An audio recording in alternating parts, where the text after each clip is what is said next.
700,000 scrolls gone.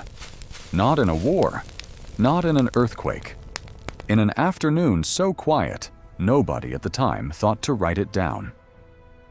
Somewhere in Alexandria, Egypt, on a day historians still cannot agree on, the largest collection of human knowledge ever assembled turned to ash and took entire branches of science, medicine, and history with it. We don't know exactly when it happened.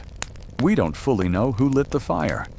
What we do know is this: humanity has never fully recovered from what was lost that day. And by the end of this video, you'll understand why the story you were taught in school is almost certainly wrong. To understand the ending, we need the beginning.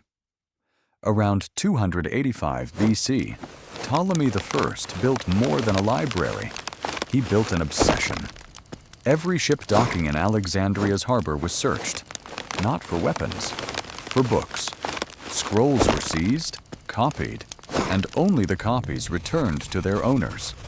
The originals stayed forever. Within a century, the library held an estimated 400,000 to 700,000 scrolls. The entire mathematical works of Euclid, the astronomy of Eratosthenes, medical texts centuries ahead of their time. This wasn't a building. It was the operating system of the ancient world. And it had a fatal flaw nobody saw coming. It was built next to a harbor, in a city about to become a battlefield. 48 BC. Julius Caesar is trapped in Alexandria, outnumbered, cornered by the Egyptian fleet.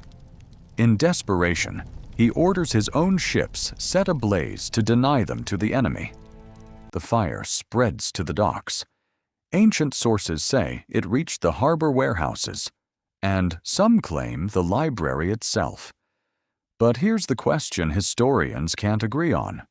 Did Caesar's fire actually destroy the great library, or just a warehouse of export scrolls near the docks? Keep that question in mind. The answer changes everything.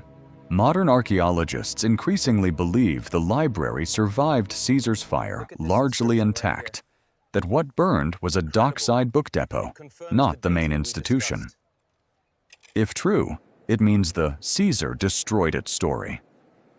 Western textbooks have repeated for 2,000 years as a myth. Roman writers may have exaggerated the damage to make Caesar look either heroic or reckless, depending on who was writing. So if Caesar didn't finish it, who did? Fast forward 4 centuries. By 391 AD, the library's descendant institution lived inside the Serapeum, a temple to the god Serapis. The Roman Empire was now Christian, and Emperor Theodosius had just outlawed pagan worship empire-wide. In Alexandria, that decree lit a fuse.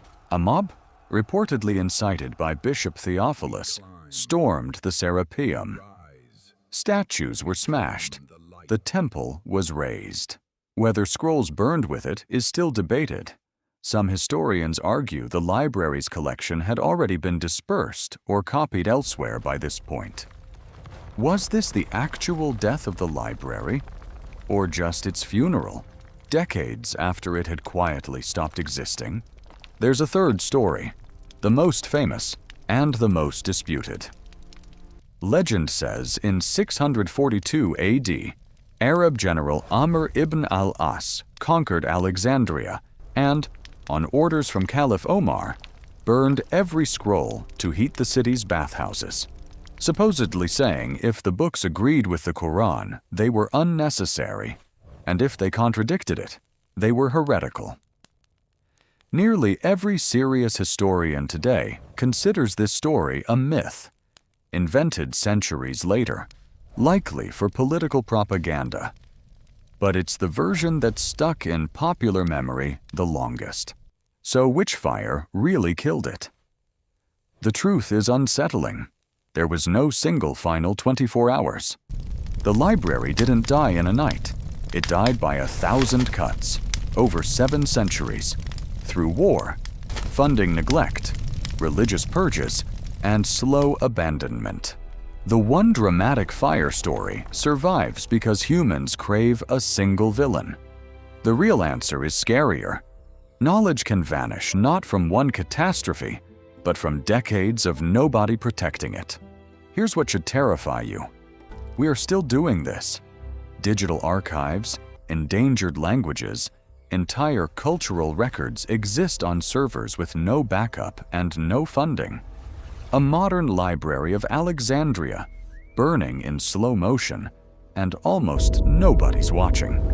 If you want to see what else humanity has already lost forever, the next video is waiting. And trust me, it's worse.